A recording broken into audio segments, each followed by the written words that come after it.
text. My phone then subsequently broke. Oh, fantastic.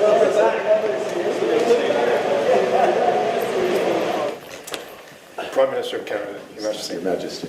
Very good to see you. Lovely to see you. Congratulations. Very much, very much. I've had a disaster today, sir. My border of Canada pin broke. No. Yes. It fell on the tarmac at France, which is proof of our founding peoples, the British. Draw a line. I'm not of that rank. Well, anyway, it's a great treat to it's lovely. We have much to catch up on. Come and have a seat. No, I know these things are important. No, they are important. They are important. Well, they are. Come back to another episode of Stand on Guard. When I come back momentarily, I'll explain what I'm doing in this get up here. The Prime Minister lied and his minions continue to lie.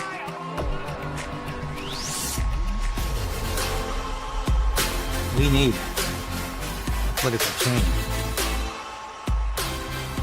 But we also need to resolve to resist.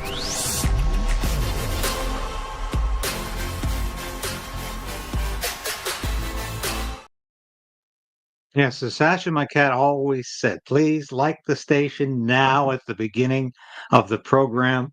It helps us beat the algorithm, and it helps us keep the numbers flowing. I appreciate you doing that. Subscribe if you haven't already. We're way past 50,000, on our way to 100,000. I think we'll do that in less than 3 years. Thanks so much for watching. I'm wearing this today because our sales are down in the store.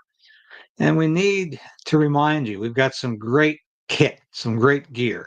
This is my favorite, this hoodie. I am a Canadian, a free Canadian. This is based on the Canadian Bill of Rights, not the Charter of Rights.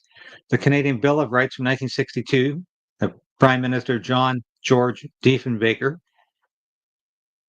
wrote and had passed.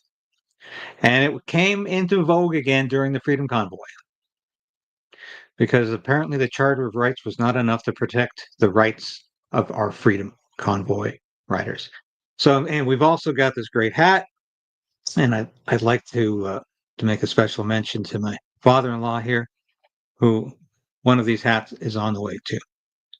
Thank you so much for watching, and I'll take this off for now because it makes me feel like I'm outside. We've got so much to talk about today. These are exciting times. And of course, Mark Carney is on his way to Washington to meet Donald Trump tomorrow. Very exciting times.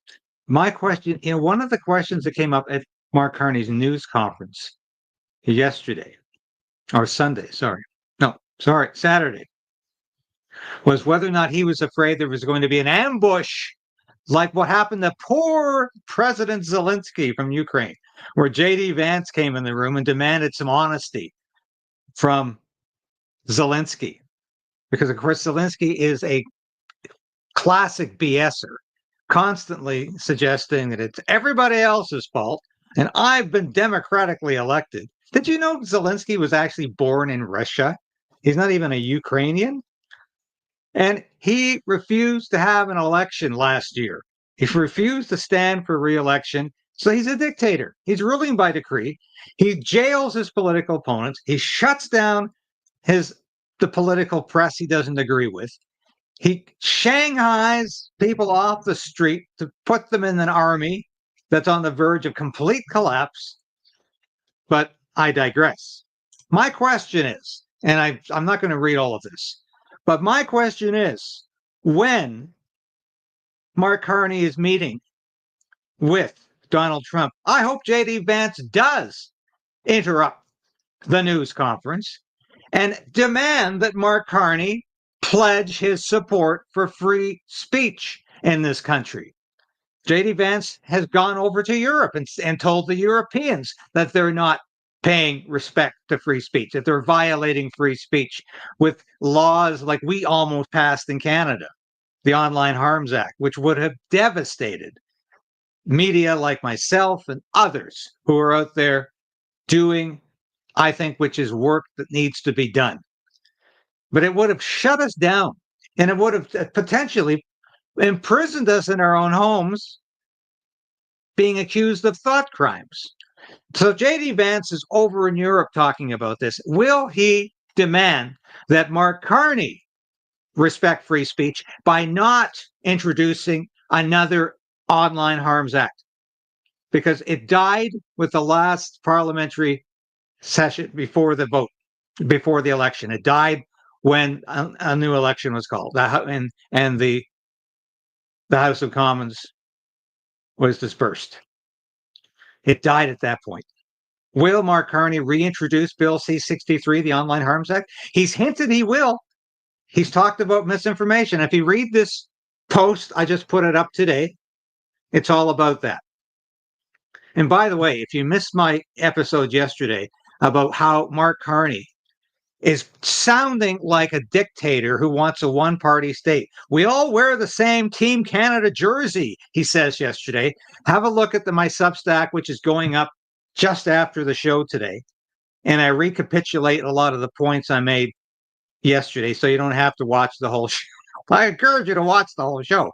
But it encapsulates the points of why I think what Mark Carney said Saturday, at a news conference, his first news conference as prime minister. He was not trying to copy Pierre Poilievre. He was not trying to sound full conservative, like some people out there are suggesting, some people who really don't understand politics very well. He was saying the same old globalist talking points. All you have to do is say, hey, affordability, security, safety, these are very broad terms that can mean different things to different people. They can mean one thing to Pierre Poilievre, one thing to Mark Carney, and one thing to Joseph Stalin. And I would suggest Joseph Stalin and Mark Carney have a lot more in common than Poilievre and Carney, because Carney has said his political heroes are Karl Marx and Vladimir Lenin. So I think that would make him a Marxist-Leninist in the classic terminology, wouldn't you? However, folk, another point to make here about this visit tomorrow. I wrote a piece this morning. I got up at 5 so I could get this thing in the bag, or in the can, I should say, in the can. And their Human Events is running my column today about ending taxpayer subsidization of biased media. You go, oh, great! The CBC is being defunded. No, I'm sorry. If you look at the letterhead, it's from the White House. It's an executive order from Donald Trump. Here's the irony. Donald Trump interferes in our election, ensures that Pierre Poilievre loses and Mark Carney wins, and we can't defund the CBC now. Mark Carney wants to increase it by, $150 million more a year? CBC is already getting $1.4 billion a year in taxpayer funding. Mark Carney wants to increase it. At least he wants Parliament to make that decision every year. But of course, if you're the government, Parliament's going to make that decision every year. And as long as the Liberals are in power, the CBC will get bigger and bigger and bigger. And who gets bigger? The bureaucrats, the executives. Those are the ones making the big bucks at CBC. Yeah, the journalists are overpaid too. But most of the money, the money that's being misspent, is being misspent on high-rolling executives that get salaries they could never even dream of in the private sector. So Donald Trump, he wants to defund National Public Radio and Public Broadcasting, the PBS. Put them both together in the States, PBS and NPR, and you get CBC in Canada. So my column is all about, why did Donald Trump not allow us to defund the CBC in Canada, but he wants to defund the state broadcasters in the US. And not only that, I argue in the column that, guess what? The longer you have a state broadcaster, the more inevitable it is that the broadcasters, the media outlets, will not necessarily broadcast the points of the government in power, but the deep state, because they develop their own agenda. They become a power unto themselves, and they say, hey, we don't have to support the government. We can support the party we like. So in the States, the NPR, PBS to a lesser degree, but their news department definitely supports the Democratic Party. In the Canada, the CBC is so 10 inches.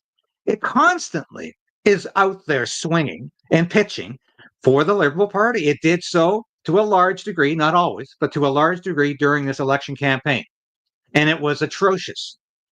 But that's why we need to defund the CBC. It will inevitably, and it has already for years, become an organ of the deep state in Canada. It talks, and the deep state, it's not some conspiracy theory. It's not some nebulous idea that, what's the deep state? Are they meeting in secret? Or, is it like a council of 13? No, the deep state is the bureaucracy which stayeth. Election after election, government after government. It stays in power by itself because it's not elected. It's not subject to elections. They stay in power and they make the key decisions. They keep making the decisions and telling the government where the country is going to go. And that's the deep state. It's not a conspiracy theory. It's a fact. It's simply the deep-seated, if you will, bureaucracy in any country. And Canada has a deep-seated bureaucracy, which is hostile to conservative ideas. And it's rejoicing that the Liberals won the election because that means more government employees will be hired by Mark Carney. Pierre Poilievre, no, he didn't want to fire anybody. I think he should have because we've got the most bloated bureaucracy in the Western world. But he did say we are going to get rid of government employees by attrition, which was a great idea. But he wasn't even allowed to do that. So, historic day tomorrow in Washington. Mark Carney goes. Why did Donald Trump want Mark Carney to win? The two of them don't agree on very much except wealth and power. We just see Donald Trump wants to defund the NPR and the PBS. Mark Carney wants to give more money to the CBC, the state broadcaster.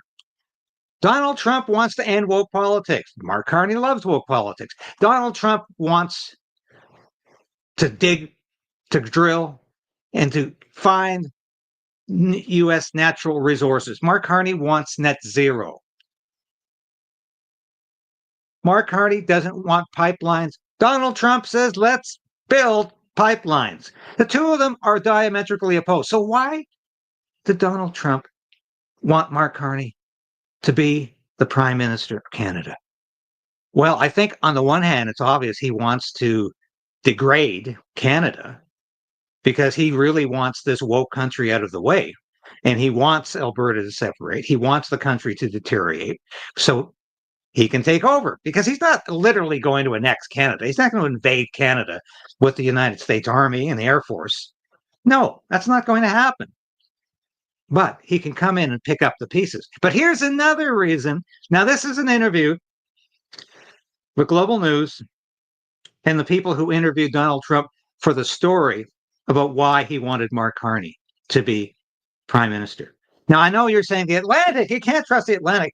Donald Trump is not disavowing the story. Donald Trump says, yeah, that's me. They got me. That's exactly what I'm all about. Now, listen to this story because it's fascinating.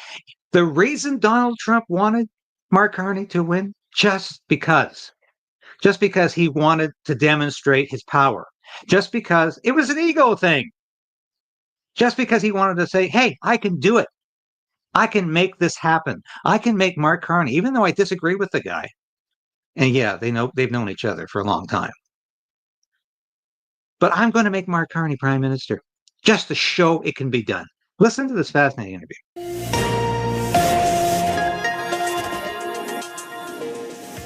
Mark Carney will meet Donald Trump on Tuesday, a highly anticipated event, as it's pretty much impossible to speak about Canadian politics without mentioning the U.S. president.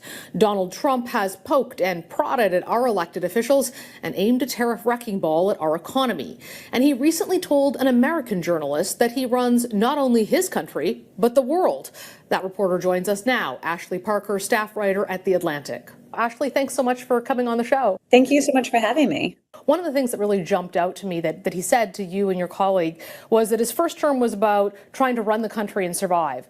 His second term is about running the country and the world.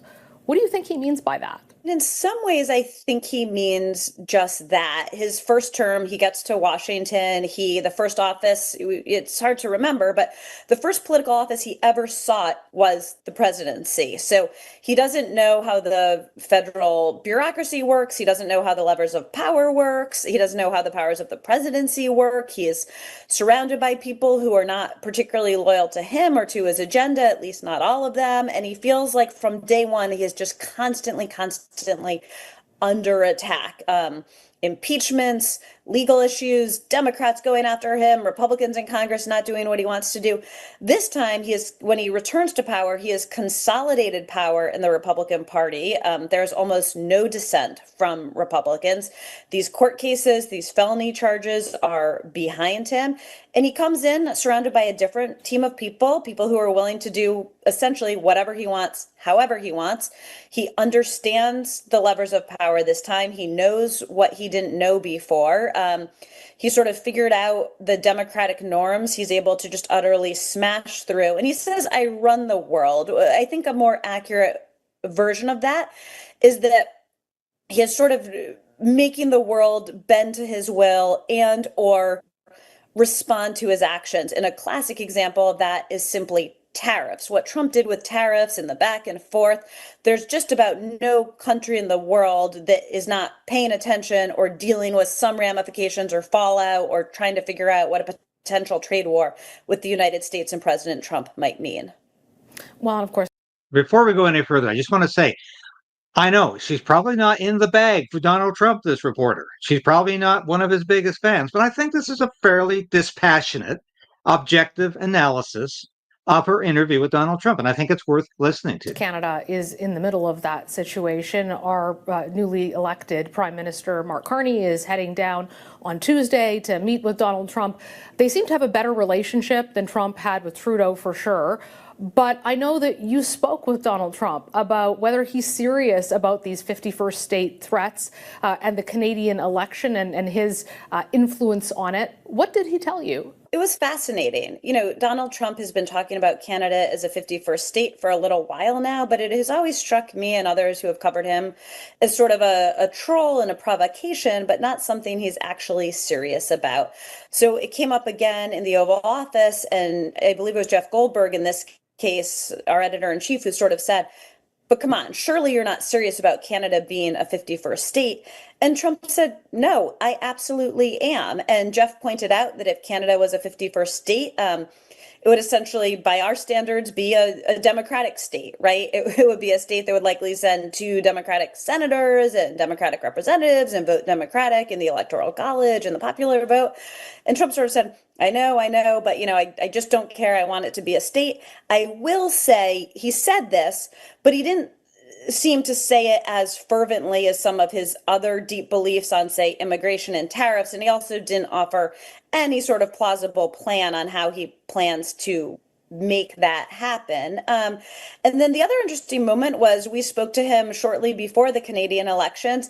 Trump sort of gleefully said, once I became a presence in the Canadian elections, I really turned it into a close call. I kind of threw it from the conservatives to the liberals. And again, that's not sort of his political ideology, but he seemed positively delighted at what he saw as the outsized influence he had in another country's elections. Ashley, fascinating stuff. Thank you for joining us. Great article, a lot of insight, worth a read. We appreciate your time. Thank you so much for having me. How do Donald Trump's views like that affect Canada? I want to thank Mercedes and Global News for that clip. That was very, very interesting. But here's my take on this. You know, I've always supported Donald Trump, and I've written probably 100 columns in defense of Donald Trump over the years since he first ran for the presidency in 2016. Easily 100, maybe even 200 columns saying Donald Trump's on the right track. Donald Trump has the right ideas. Donald Trump is going to save us from woke politics. Donald Trump this, Donald Trump that. But I'm very disappointed in Donald Trump at this juncture in my life because, yeah, it's nice to know you're that powerful that you think you're the king of the world. Mark Carney thinks he's the king of the world.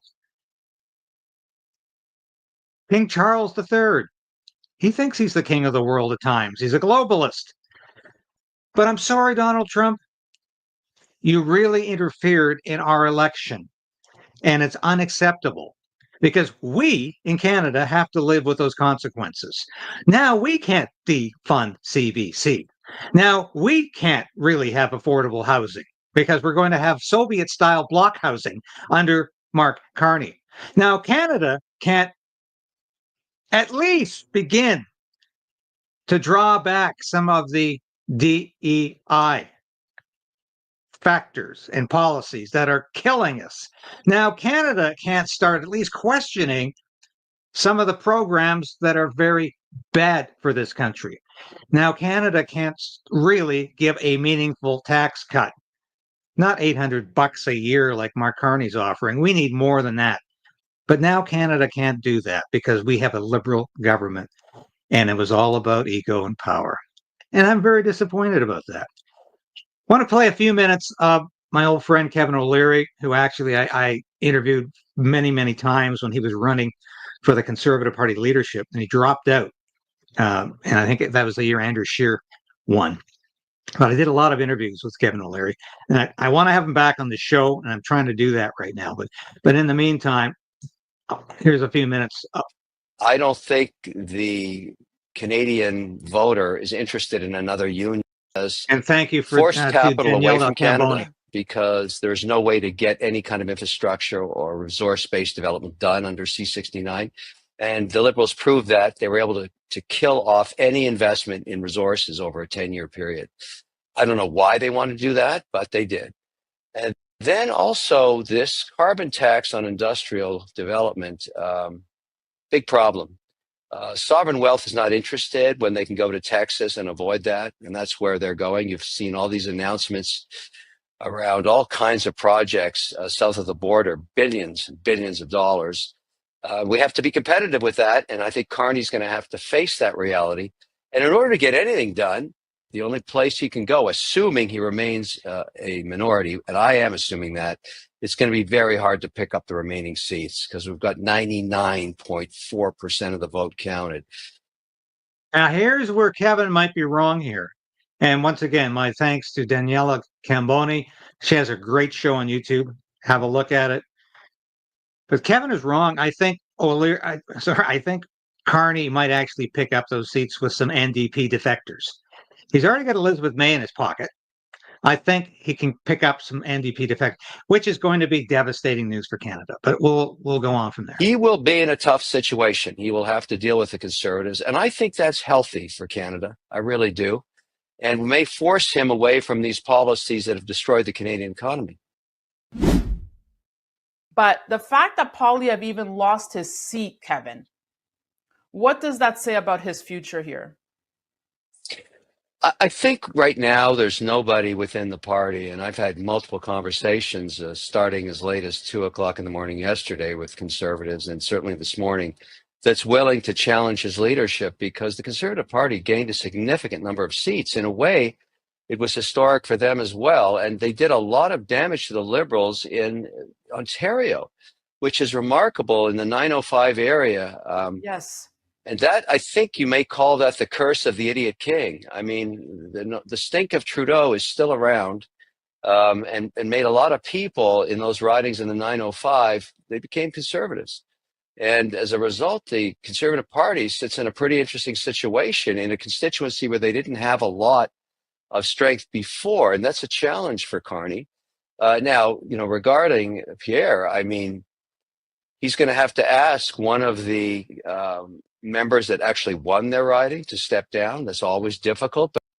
Yeah, this is right before the offer came from Currick in Battle River Crowfoot, which is a huge riding in Alberta that he won easily. And Pierre Poilievre has agreed to run in that riding in a by-election. And Carney has already said he's not going to try to hold that up.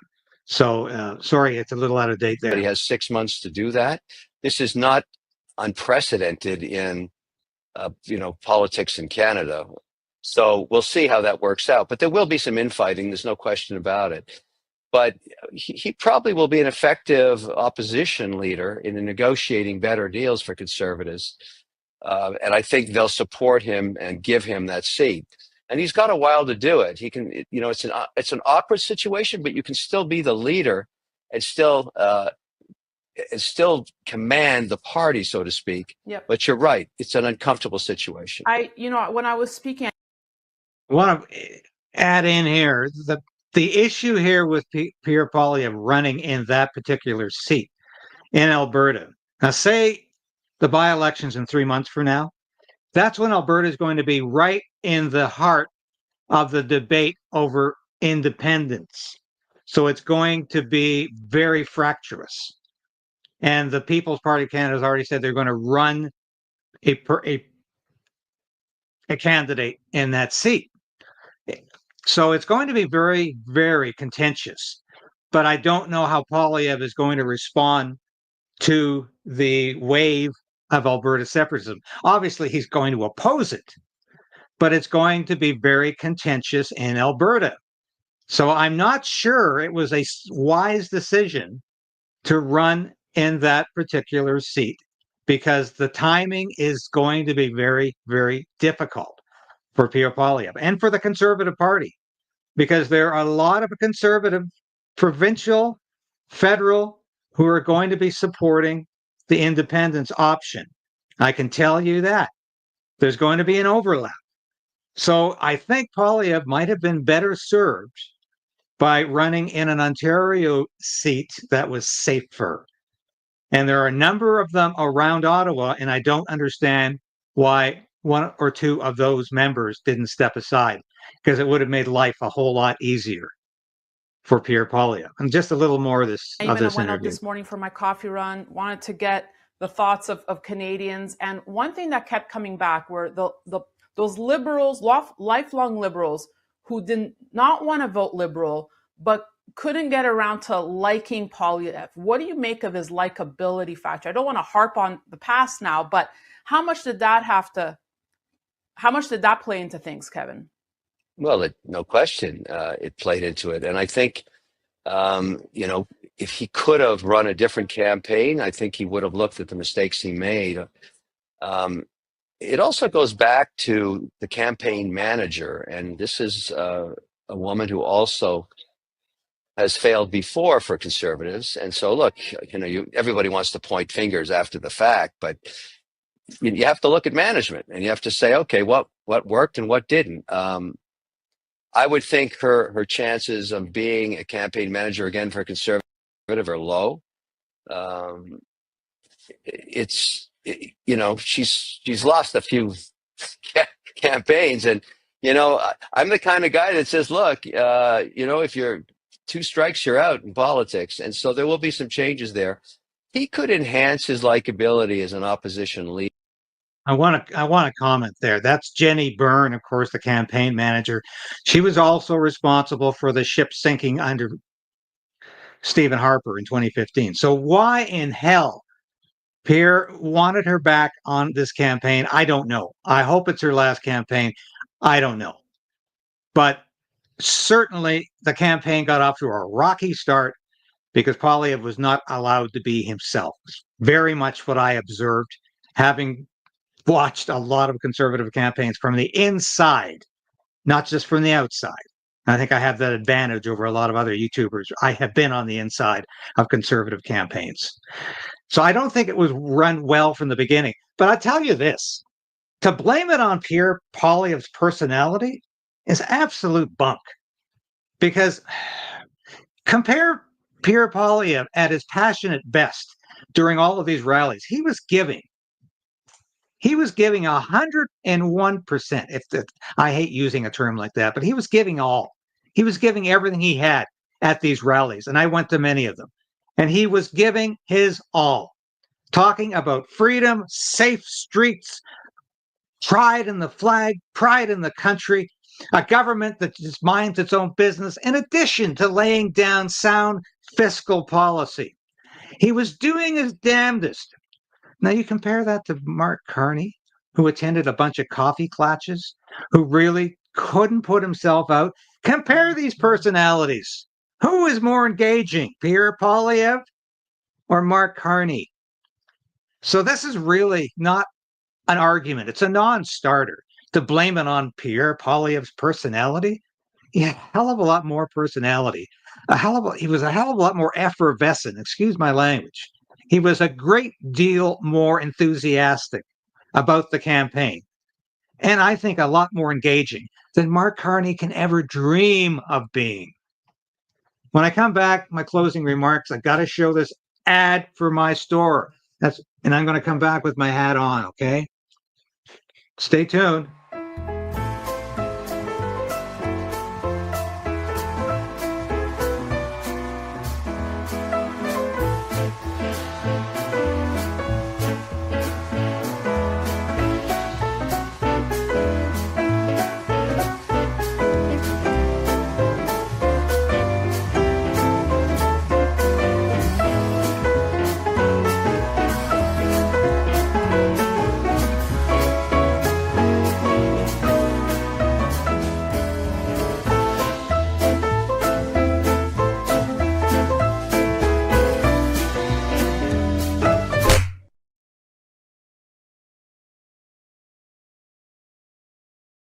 Yes, please buy something. In simpler terms, have a look at the store. There's some great material, including this hat that I'm wearing, this hoodie. There's all kinds of great kit. I think it's some of the nicest, most freedom-driven kit available. So I encourage you to have a look at the store, and please make a purchase. Hey, what's coming up? Mother's Day? Yes, Mother's Day is coming up. Buy something for mom. We've got these in pink. We've got a lot of stuff in great colors. So have a look at it. I appreciate you watching today. I thank you for watching today. I never take my audience for granted. You know, I was away for 3 or 4 days there, very, very sick. And you all came back as soon as I did. So thank you so much for doing that. It's appreciated. You know, I'm a journalist who's growing old. Not too old, but I've been in this business a long time. I didn't expect to finish my career on YouTube or on Substack. I'm still writing for media. I'm still writing for Human Events, The Post Millennial, Blaze Media. But I'm really investing more and more time into this show, and I want to make it better and better every day. And we've got some great guests coming on this week. We've got the great Neil Oliver will be on with me Wednesday, and we've got some surprises as well. Because I don't think the show should just be about recycled clips. I like to be a real journalist and get out there and talk to people, go to events, and interview, and write. I think that's what it's all about. Thank you for being a part of Stand on Guard on Krayden's Right. We love you.